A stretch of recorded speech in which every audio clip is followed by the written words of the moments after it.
Closed loop thinking, the next one.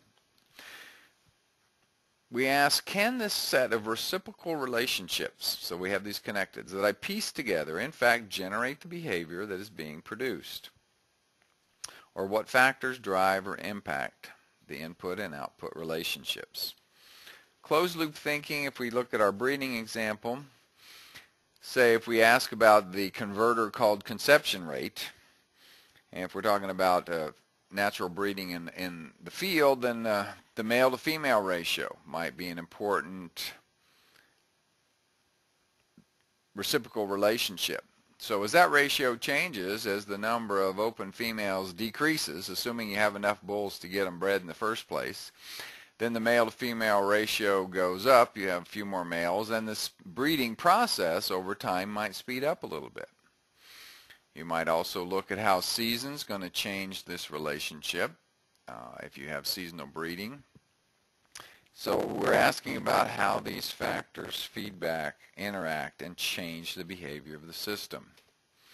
Some behaviors in a closed loop system you're probably familiar with is the exponential growth curve. For example, you put bacteria in fresh media, they have a nice exponential growth curve until what? They run out of resources or it gets too crowded. Same thing with an uncontrolled epidemic. It's usually an exponential growth curve until we run out of susceptibles. Extinction of a species may go on until it actually goes beyond a certain threshold. Here's an example from a Stella model. The blue line shows natural resources. As they goes down, the population of critters consuming those natural resources goes up until it reaches a point and the relationships change. It's clearly not linear anymore, and you may go all the way to the total collapse or total extinction of this population. Clarify, closed loop, where none of this thinking is about trying to predict the future, but it's really to help us try to gain some insight and manage the system and how it works. I'm going to post an example model of influenza in a school where you can play with the parameters in there and see how closed loop thinking and these relationships can play out. Dynamic thinking. What changes will have happened as a result as this issue continues? If you get good at this, you can see ahead what patterns might occur. Trends or oscillations might occur. A good example to me on oscillations is the hog cycle. Hog prices go up, more people place hogs. You get too many hogs, the price goes down, people get out of the hog business, and so there's always an up and down cycle. However, there being some systemic changes lately in the hog cycle. As more people invest in large facilities, they can't leave them empty. The hog cycle is probably flattening out quite a bit because we don't have those changes in production.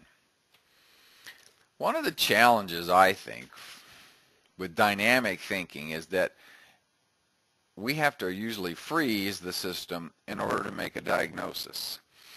And I think that's inherent in a lot of our language and a lot of the data we use on a farm or a problem. We say, what's the problem today?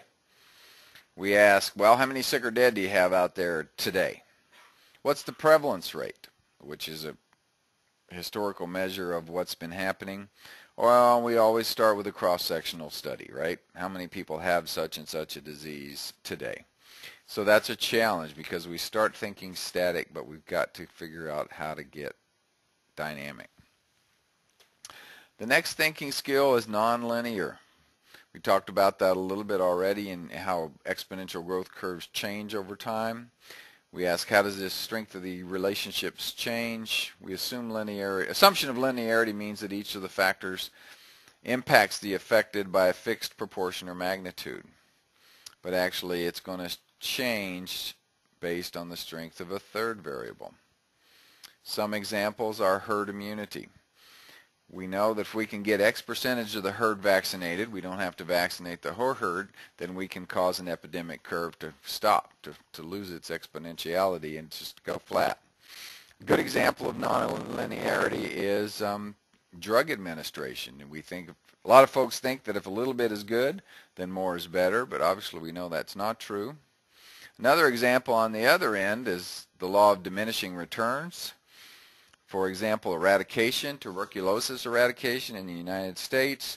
The last few cases of TB are extremely difficult to eradicate, and I think USDA and the states stopped too early. So now we actually see an increase in tuberculosis around the country because those last few herds could not be eradicated because folks started to dismantle the system prematurely. I think bull-to-cow ratio is another example. We talked about that. Stocking densities and infectious disease. There's a lot of examples of nonlinear behavior in the food system. Scientific thinking just means show me the data. More importantly, it means test some hypotheses. One quote from Barry Richmond is it has to do with quantification, more than measurement. An example I think in my mind is a little paper we did looking at salmonella in Denmark. The blue line shows the historical level of human salmonella cases in Denmark from 95 to 2000. The red check line was the one that we simulated had they used only on-farm control methods and made no changes in the slaughterhouse. And our hypothesis testing comes and we say, wow, there was a 19% decrease because of the on-farm control methods, and it was only 69 cases, but it was statistically significant. If we do the other scenario, which isn't shown here, what if we controlled nothing on the farm but did everything in the slaughterhouse? There's a much bigger change. So hypothesis testing, that's, I think, an example. Last one, generic thinking. How is this structure and functionality similar to others? There's stocks and states and processes and flows and inputs and outputs in almost any situation, even human relationships. The quantity of goodwill that builds up. Stephen Covey talks about the emotional bank account. You've got to, if you're making withdrawals from it, then you need to be making deposits, because if your bank account, your emotional bank account goes in the red, then you're likely to cross a threshold, leading to some unhappy relationships. Finally, someone asked the question at the Crawdad meeting where I gave a similar talk to this, does it work? Well, if you ask the question, does it work, do these models predict reality, then no, they don't. Does it give new insights or potential solutions that were previously unknown? Yeah, I think it can, depending on the problem, depending on how well you model it. Does it provide a new and common language for problem solving? I think that's definitely the case. Does it reduce intractable problems? Hopefully, if you do it right, if you all give it your best, then maybe we can fix something that we couldn't fix before. In summary, here are the 8 systems thinking skills. We would invite, we being Dr. Ricky, Dr. Anderson, Dr. Larson, to join this journey with us. One of the challenges here we're talking about is converting these skills into veterinary examples. The many examples we can get, the better. The more fun we can have, the more we can learn. I appreciate this quote, and I think this is what we're doing. To be a teacher is to be a prophet. We are preparing students for a world we can barely imagine. This has come from G. Brown, former Dean of MIT Engineering. Here's a few references. There's a lot more stuff at the website, thanks to